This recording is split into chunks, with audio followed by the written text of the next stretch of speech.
বাংলাদেশের প্রেক্ষাপটে চাহিদার তুলনায় উৎপাদন স্বল্পতা, উৎপাদিত পণ্য যা সহজে পচনশীল সেগুলোকে সংরক্ষণ করা এবং উৎপাদনের যে খরচ তার থেকে মাঝে মাঝে বিক্রির যে মূল্য সেটা কমে আসা এবং উৎপাদন প্রক্রিয়ার সঙ্গে যে ব্যবস্থার মধ্য দিয়ে আমাদেরকে যেতে হয় তা কতটা পরিবেশসম্মত এবং মানব স্বাস্থ্যের উপযোগী হয় তা নিয়ে আমাদের সংকটের মধ্য দিয়ে যেতে হয়। গতকাল রংপুরে এক কৃষক পরিবারে আমি গিয়েছিলাম। উঠোনে দেখলাম আলু ওজন করা হচ্ছে, কিন্তু পাশেই অন্তত 15 থেকে 20% আলু সেগুলো পচে গেছে, সেগুলো আর বিক্রির উপযোগী নেই। ঠিক এই সময়টাতে যে ক্রাইসিসটা চলছে, আলুতে যে উৎপাদন খরচ গেছে তার থেকে অর্ধেকেরও কম দামে কৃষককে আলু বিক্রি করতে হচ্ছে।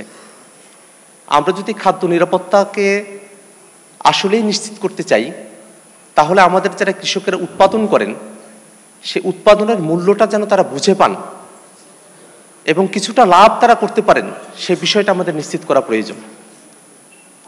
আমি কথা বলে জানলাম যে আলুগুলোকে কেন কোল্ড স্টোরেজে রাখা হয়নি। একে তো কোল্ড স্টোরেজের স্বল্পতা আছে, পর্যাপ্ত পরিমাণে এটা নেই। দ্বিতীয়ত সেখানে এক ধরনের সিন্ডিকেটও কাজ করে। যারা মধ্যস্বত্বভোগী আছেন তারা উৎপাদনের আগেই কোল্ড স্টোরেজটা তারা লিজ নিয়ে থাকেন বিভিন্ন পন্থায়।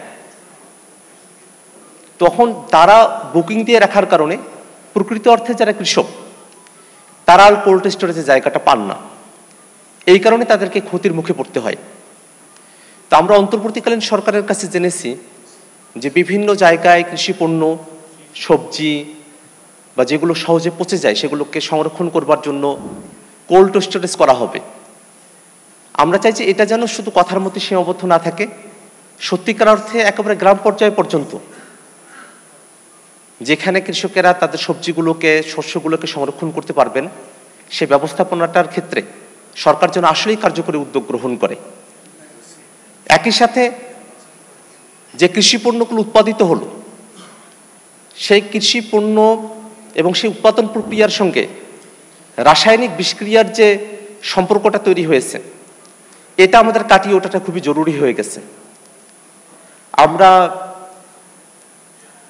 আমিষ উৎপাদনে মোটামুটি সক্ষমতার কাছাকাছি আমরা চলে এসেছি, কিন্তু দুর্ভাগ্যের বিষয় যে অনেক ক্ষেত্রেই আমিষ উৎপাদনের সময়টাতে যে ধরনের ওষুধ বা যে ধরনের চিকিৎসা ব্যবস্থার মধ্য দিয়ে তাদেরকে নিয়ে যাওয়া হয় খাবারগুলো, সেগুলো পরবর্তীতে মানব স্বাস্থ্যের জন্য উপযোগী হয় না। মাইক্রোপ্লাস্টিকের উপস্থিতি পাওয়া যাচ্ছে বিভিন্ন শস্যের মধ্যে, বিভিন্ন খাদ্যের মধ্যে, সেগুলো দিন শেষে আমাদের মানবদেহের জন্য ক্ষতিকর। তো এই পুরো প্রক্রিয়াটাকে কিভাবে ঢেলে সাজানো সম্ভব হয় সে বিষয়টাতে সরকারের যারা গুরুত্বপূর্ণ দায়িত্বে আছেন এবং এখানে বিভিন্ন প্রতিষ্ঠানের কর্তা ব্যক্তিরা আছেন, তাদের যে মূল্যবান মতামতগুলো আছে সেগুলোকে আমলে নেওয়া প্রয়োজন।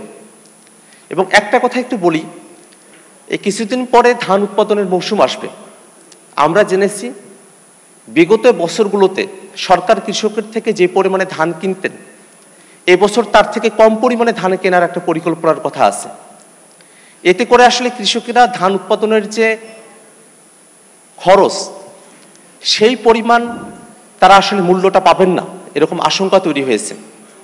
এবং এই ধান যখন সরকার ক্রয় করে সেটাও অনেক ক্ষেত্রে সরাসরি কৃষকের থেকে না হয়ে মাঝখানের কিছু ব্যক্তির মধ্য দিয়ে এটা করা হয়, তাতে করেও আসলে কৃষকেরা ক্ষতির মুখে পড়ে।